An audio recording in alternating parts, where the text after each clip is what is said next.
Okay, so Bismillah ar-Rahman ar-Rahim. So last time we started to talk about the importance of networking and the impact of network on the way we live, on the way we work, and in just about every discipline and every field that we have nowadays. We also started to talk about some basic concepts like the difference between client-server architecture and peer-to-peer. And we said that for client-server architecture, there is a complete difference between the client and the server.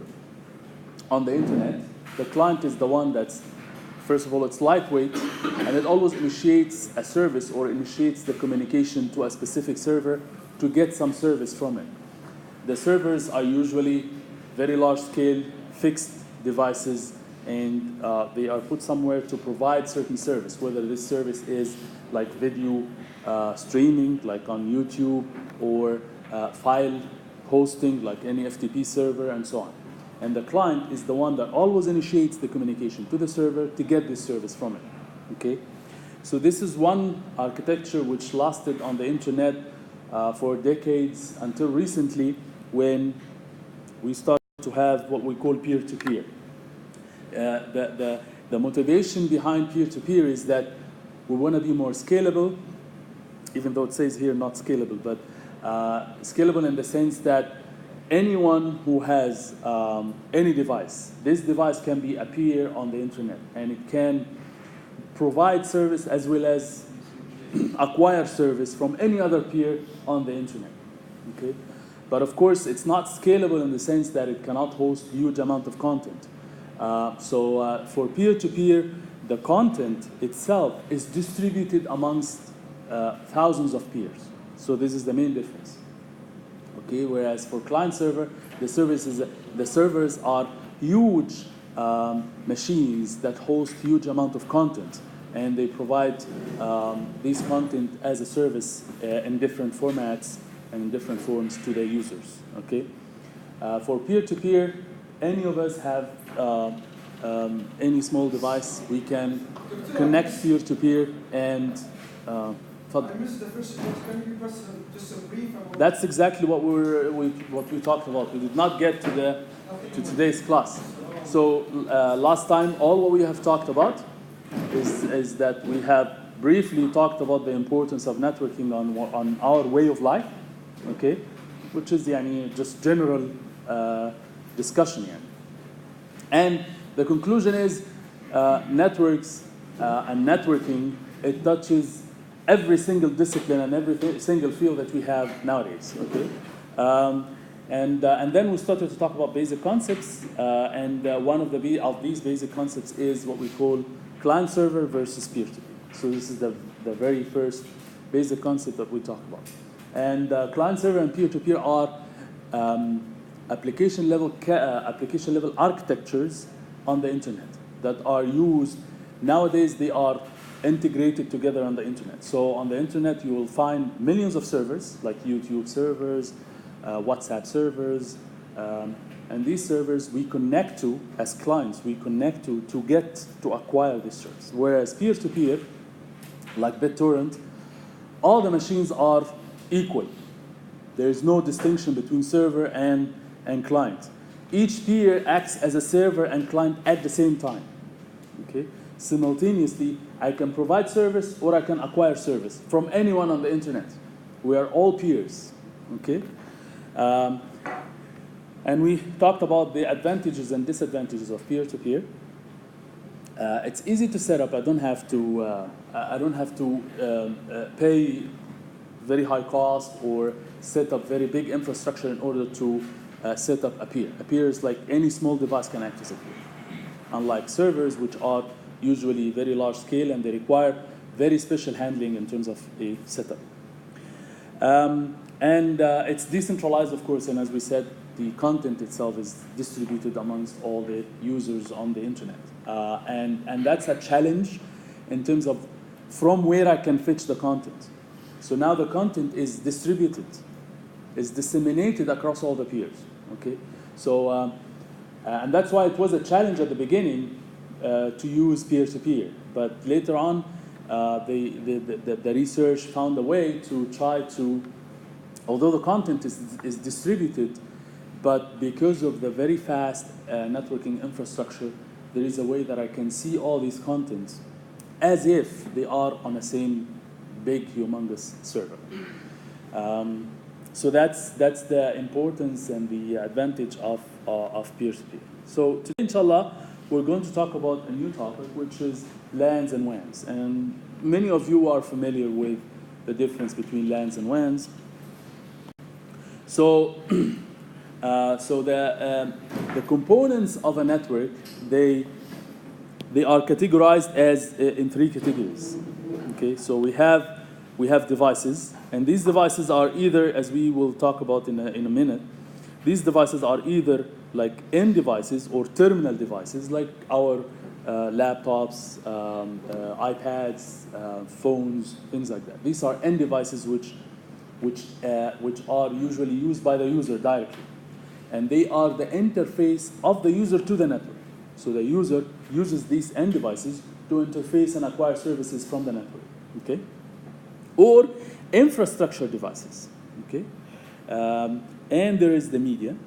The media is like the physical medium that we use to move information from one place to another, like Ethernet cables, like Wi-Fi, and so on, as we will talk about in a minute. And services. Services are software that run in the background, and these services, or this software, it facilitates the communication over the network. And that includes all the protocols like IP and TCP and all of this. Okay, so these are software services that run usually in the operating system, and they are used to facilitate the communication over the network. Okay. So to talk about these components in details, so we have end devices, as we said. So devices are divided into end devices and infrastructure devices. End devices are devices like network printers, like computers, any terminal device that the user can directly use to acquire service from the network.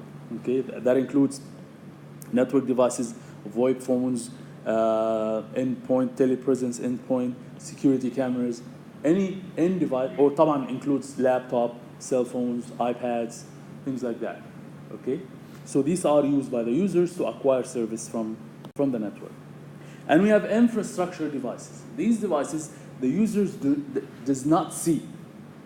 Okay, however, they are very important to facilitate the communication between the end devices. Okay, so these are what we call infrastructure devices. And these infrastructure or network devices, they include network access devices like switches, routers, or wireless access points. There should be a one here. Wireless access points. There should be one here somewhere. Yeah. Or security devices like firewalls, things like that. So these devices usually we do not use directly.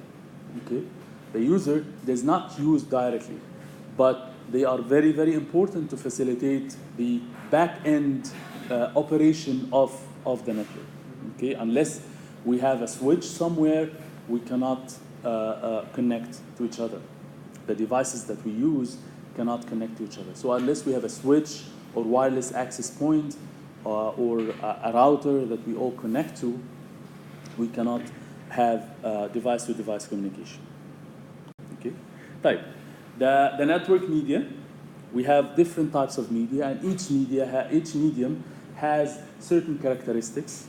Okay, so copper, we have multiple types of cables that use copper, and we will study these in details. So we have the Ethernet cables, we have coaxial cables, and so on. We have fiber optics, which are used very frequently and very commonly in Qatar, in Qatar especially. And we have fiber to home and things like that. So fiber optics, as we can imagine, has the feature to carry huge amount of information because of its very, very large bandwidth. And we have wireless, of course, that we all use in our homes and in the university here and everywhere. Okay, so these are the different types of media.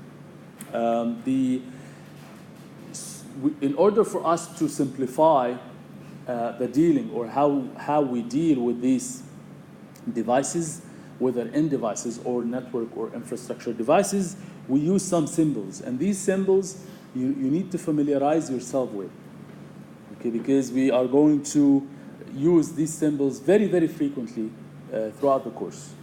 Okay, so these are the symbols for end devices.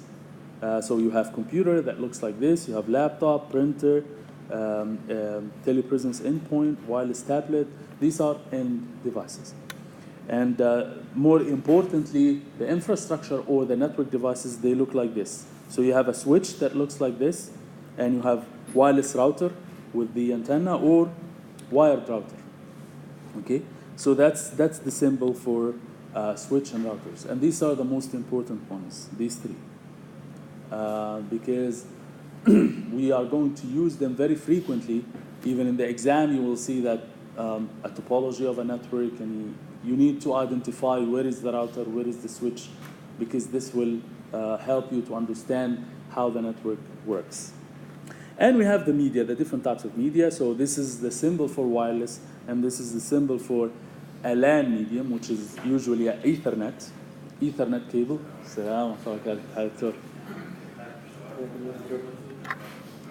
لا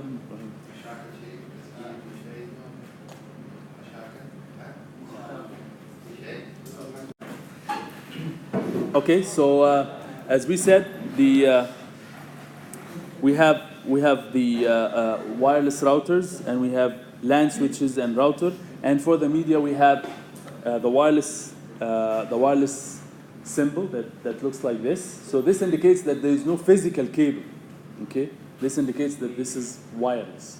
And we have LAN and WAN. The difference between LAN and WAN medium is that LANs, they usually use the Ethernet, the cables, the USRP, for the RJ45 socket that we use. Of course, not very common nowadays because we all use wireless. And we have the WAN connection, which is a serial peer-to-peer, and it can also use the RJ45, or it can use some other types of cables, which we will talk about. So connecting these infrastructure devices together with the medium, with the different types of media, we can form what we call a topology of a network. Okay, so the network topology is a physical or logical, and we'll talk about the difference between the two, but not now. So either a physical or logical interconnection of these devices using the different media, which looks in a certain way. So connection between the three types you just mentioned before? Yes, there's three types: the end devices or the infrastructure devices with the different types of media. So for example, we have these end devices which are connected to a switch using all of them are connected to the switch, so it looks like a star. Okay, so all the end devices are connected to a switch, and then the switch is connected to a router, and the router connects multiple switches, so it's like you have different LANs. So we have a LAN, which some devices are connected to a switch, and you have another LAN somewhere else, which may be in another building. Again, some end devices connected to a switch, and these two LANs or these two switches are connected to a router. And usually routers are in ITS. So all of them, they connect to an infrastructure router. So you have two LANs connected to a router. So that's what we call a topology of the network. So the topology is a specific interconnection between the end devices and the infrastructure devices using the different types of media. On switch, we mix one server here and this. Could only one server work at a time? No. We'll talk about this.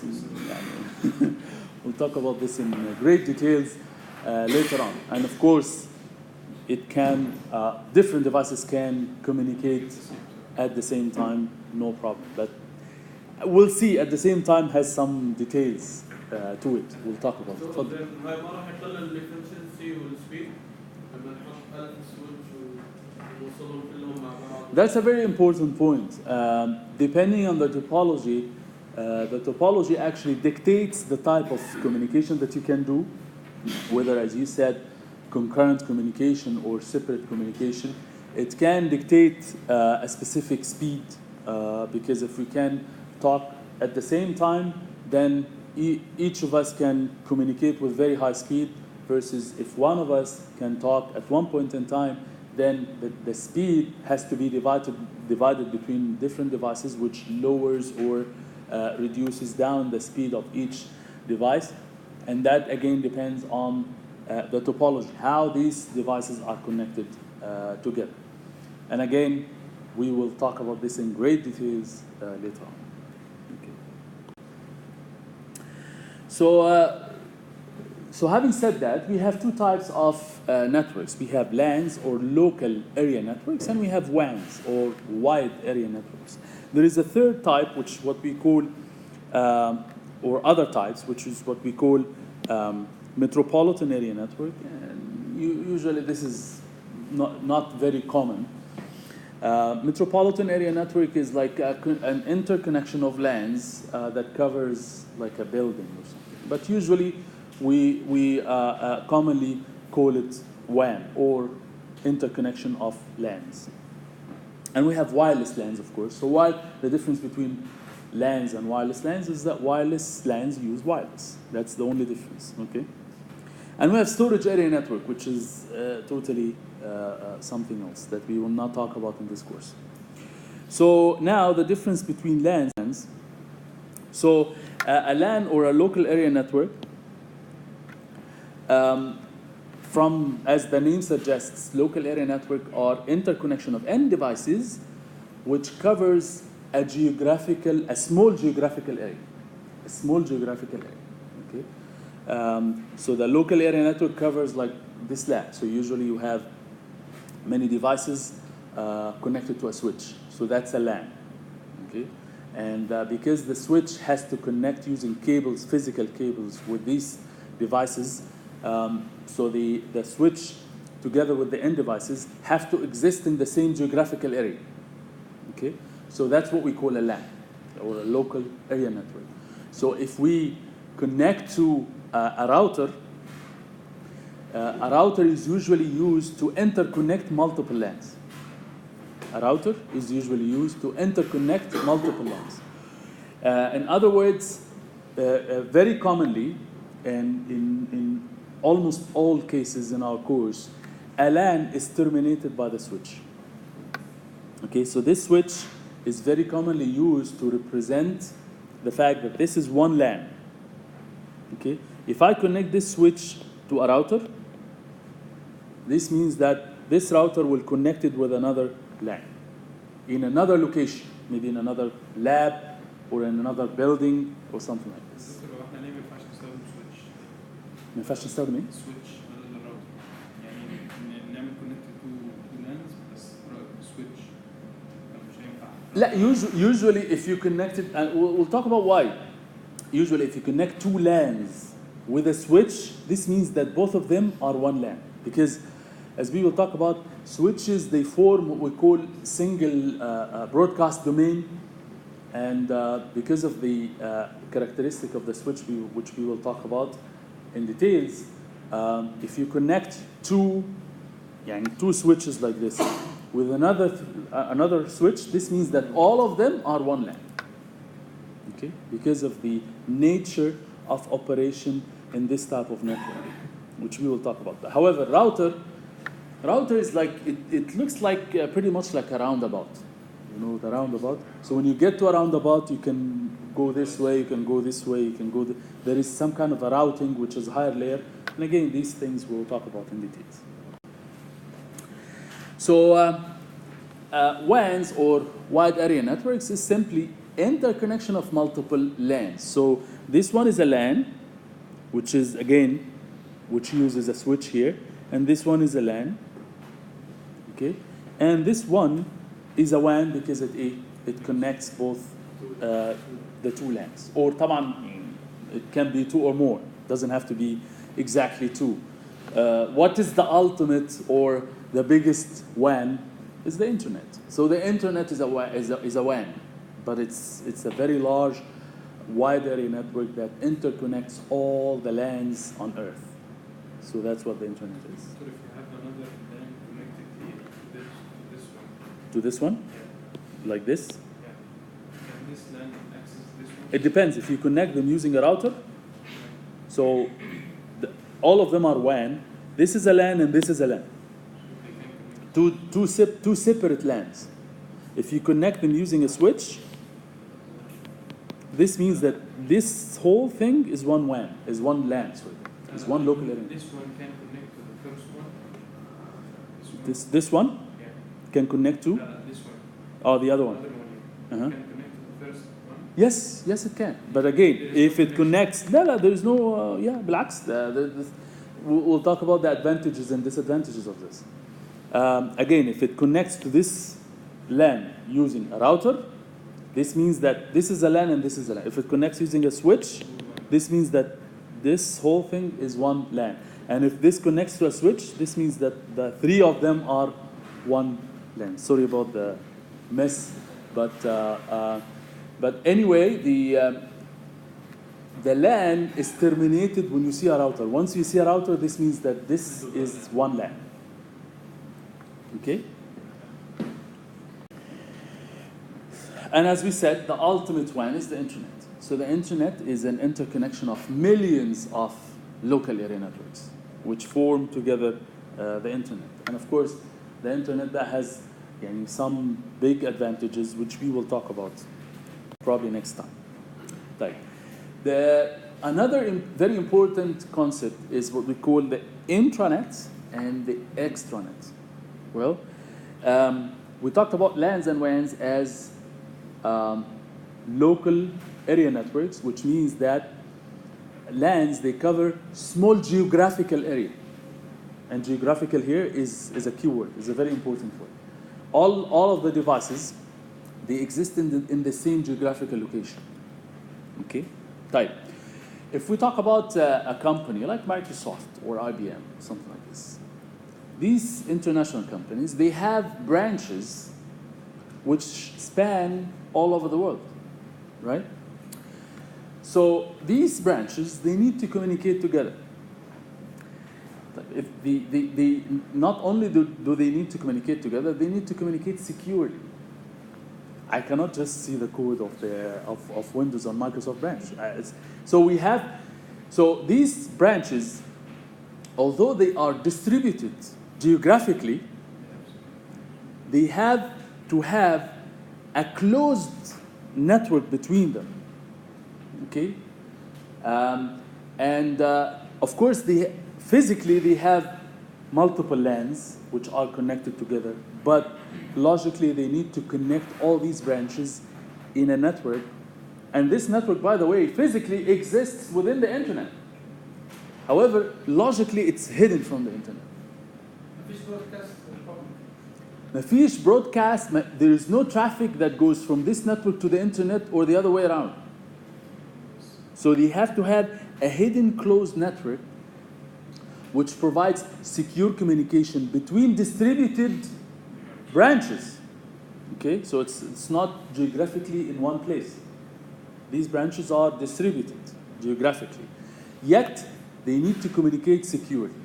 So if we have multiple LANs that connect together securely in a closed way and there is no traffic to the internet or the other way around, this is what we call an intranet. Intra, the term intra usually used to indicate like something within, from inside. Enter, and that's why we have internet. Enter, this means that it's external. This means that some external LANs can communicate together. But intra means something within. It cannot go out. Okay? So the intranet is a logical, secure network, which is usually owned by certain organization. Okay? And it facilitates the communication between multiple distributed LANs. Okay? In such a way that this communication is hidden from the internet. An example of this is all the branches of Microsoft or IBM or Facebook, they communicate together securely.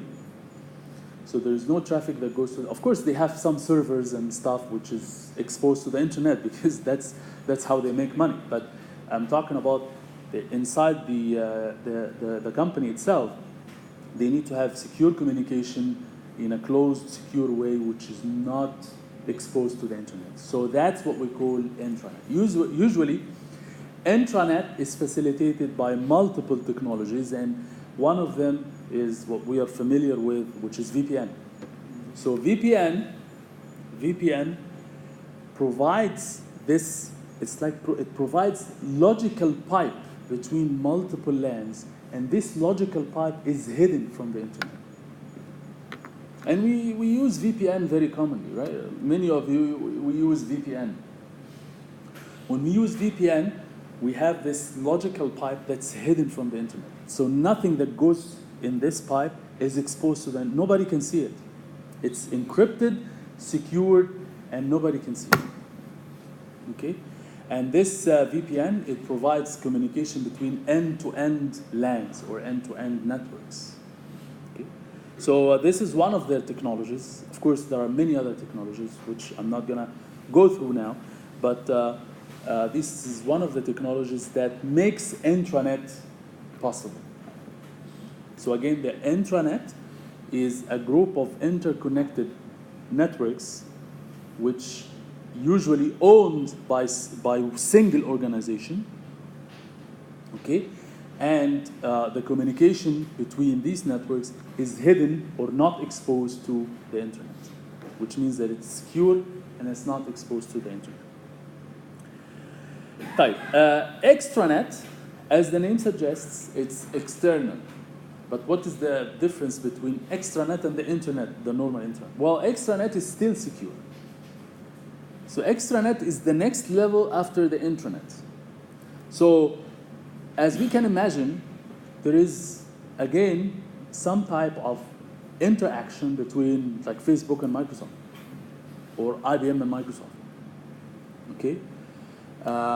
So again, this type of communication is again secure, and it's also hidden or not exposed to the internet. So an extranet is a group of network which is usually owned by multiple organizations. Two intranet, basically, yes. Two separate intranets are connected together using extranet. It's like similar to LANs and WANs, but the difference here is that intranet and extranets, these are distributed. These are not physically in one geographical area. These are logical networks that are distributed, yet they communicate to each other securely and in a hidden way from the internet. تفضل. ليش ما يستخدمون الانترنت؟ ليه يستخدمون الانترنت؟ لا ليش ما يستخدمون الانترنت؟ ليش يستخدمون اكسترا؟ عشان just to indicate the fact that it's owned by multiple organizations. So there is, as you can imagine, IBM itself, they have their own intranet, okay, which is totally secure and they cannot communicate to the internet. So we agree on that. Okay? Microsoft is the same. There is some type of information that they want to exchange together. Not everything. They choose, and that's why extranet is a special type of network which only facilitates certain type of communication.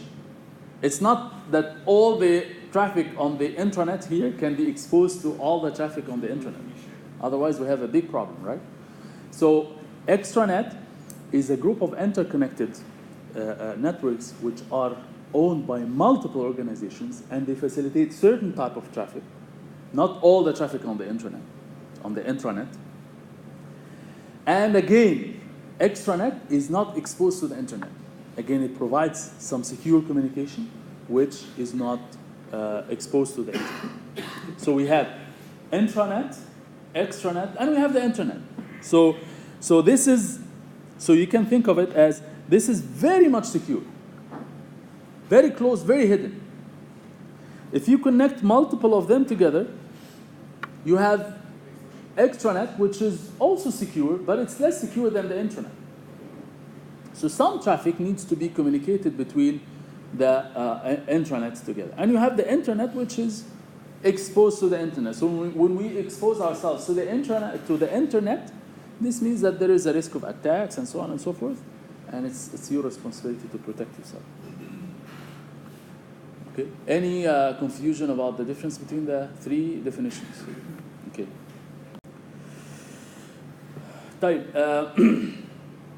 So when we so now we have an end device that we want to connect to the internet or the intranet.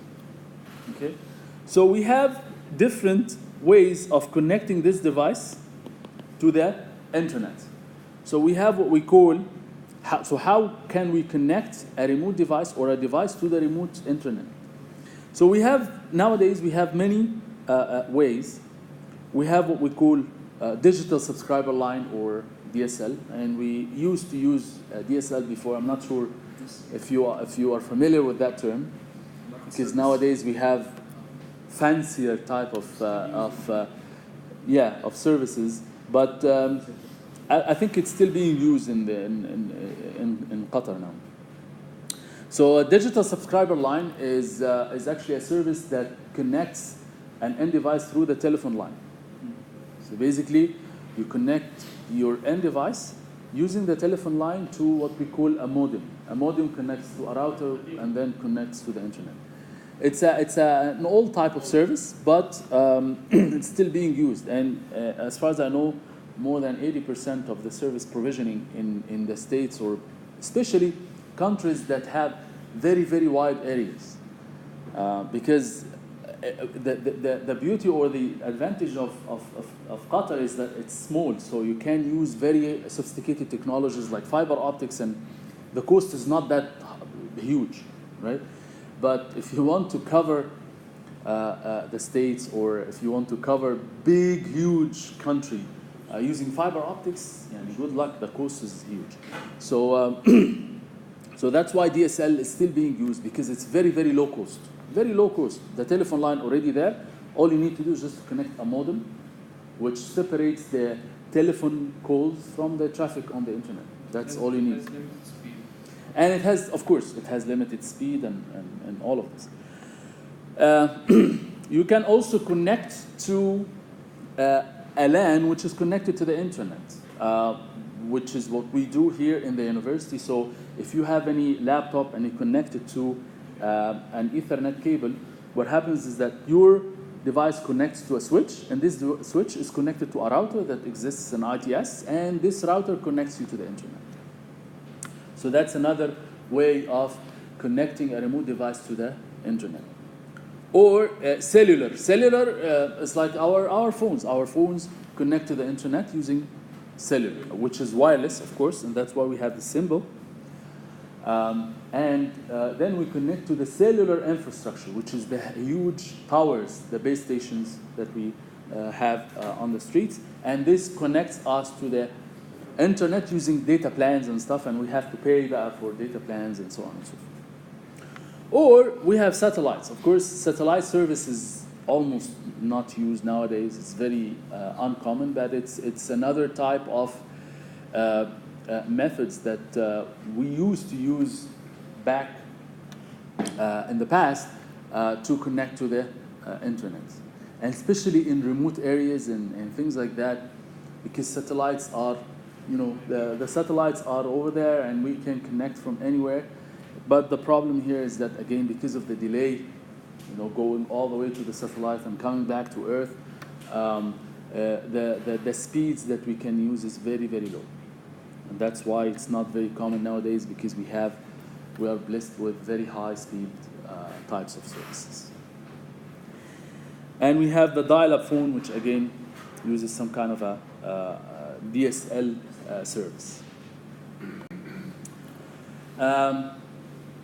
And as we said, so to connect businesses to the internet, so this is connecting a user, an end device of a user to the internet.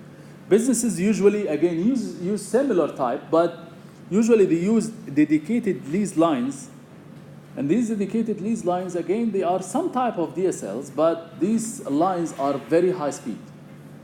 And these are dedicated to that business, which means that with agreement with Ooredoo or with the service provider, you can get very high speed. And usually you get at least, I don't know, like 100 megabits per second or something like this, which means that this speed can cover your business. So an office with like 100 devices and stuff, they can use this type of dedicated line to connect to the internet, and you can use high speed in that case. Or Metro Ethernet, which is again connecting to the university, and the university, you can think of the university as the business or the entity that wants to connect to the internet. So when we connect to the internet as end users, we connect to the routers in the ITS. But the university as a whole, when they connect to the internet, they need to have very high speed links to the Ooredoo infrastructure. And they usually use some kind of a Metro Ethernet or very high speed lines. Of course, in the university here, they use fiber optics and they use all kinds of very high-tech kind of media to facilitate very high speed over the net. Or the same types of, depending on the scale of the business, of course, you can use the same type of media or the same type of methods that the users use. But in that case, you will have very low speed. So whether this speed is enough for you as a business or not, you can look for very high speed types of services using dedicated lines or Metro Ethernet. Okay. All right. So the network as a platform. So when we think of a network as a platform, as we said before, the network is an infrastructure devices and services. So the network platform is a connection between, or is an interwork between the devices or the hardware and the services which facilitate the communication. So a very important concept here, which is what we call conversion network. And this concept is very important because in the past, the mentality of people, the mentality that we had in the past, was the fact that when we build a network for one single usage. For example, we used to have public switch telephone networks, or PSTNs. PSTNs, which is the network that connects our phone lines, our landlines at home. I'm not sure if many of you still have phone lines, but many people still have the phone lines. And these phone lines, they are connected to special type of switches in Ooredoo or in the service provider. Okay? So this type of network is only used for telephone calls using landlines. So the entire infrastructure is built only for that purpose. Only for the purpose of making phone calls over the landlines. So this is the mentality in the past, which is we have multiple networks. Each network has one single usage. So we have a network which is used for exchanging information using Ethernet. So in the past, even LANs were used only to communicate data. We didn't have, for example, the Cisco phones connected on the same LANs that we use to communicate data. We didn't have that. So the Cisco, the Cisco phones, the VoIP phones, they did not exist before. Okay? So either the LAN is used for exchanging information, or you have PSTNs, which is used for making telephone calls, or you have cellular network to make wireless calls or calls over cell phones. And in the past, we didn't even have any data communication over cellular networks. That concept did not exist. Okay? So Converging network talks about the fact that the infrastructure of the network can converge into being used for multiple services. Why did we have this concept before? Because the infrastructure is optimized for this type of service or this type of usage. So the PSTN is optimized for landline phone calls. Cellular network is optimized for cell phone calls. The Ethernet is optimized for data communication. Okay? The conversion networks talks about the fact that this infrastructure can integrate and it can become only one. Okay? And this infrastructure can provide all these services at the same time. So the connection that we have with Ooredoo that we use to connect to the internet, we can use it to exchange information on the internet. We can use it for triple play, the TV. Okay? We can use it for landline. You can use it for cell phone calls. We can use it for anything. The challenge here is that your infrastructure needs to have more intelligence in that case. And we'll talk about how we can do this. This is a big challenge. Why? Because the characteristics that you need to facilitate phone calls is different, is intrinsically different from what you need to facilitate data communication. They are fundamentally different. So in the past, they say, okay, let's keep it simple. The infrastructure is built for one single usage. But nowadays, service providers are becoming more and more attracted that they use the same infrastructure for multiple services, right? Because if you use the same infrastructure and provide diverse set of services, this means that you have more number of users, right? Which means more revenue or less cost, right? So this is very attractive. However, in order to make this happen, your infrastructure devices need to have more intelligence. And that did not exist in the past. That took decades, okay, to build that intelligence inside the network to facilitate the provisioning of multiple diverse services over the same network infrastructure. That did not exist before. Only like 10 years or 15 years back, we started to have this. This started to be very common. We started to have the same LAN is used for VoIP, and it's used for data exchange, and it's used for video streaming, and so on. So multiple services on the same infrastructure. So this is what we call conversion network. Okay? So we'll stop here, inshallah, and we'll continue next time.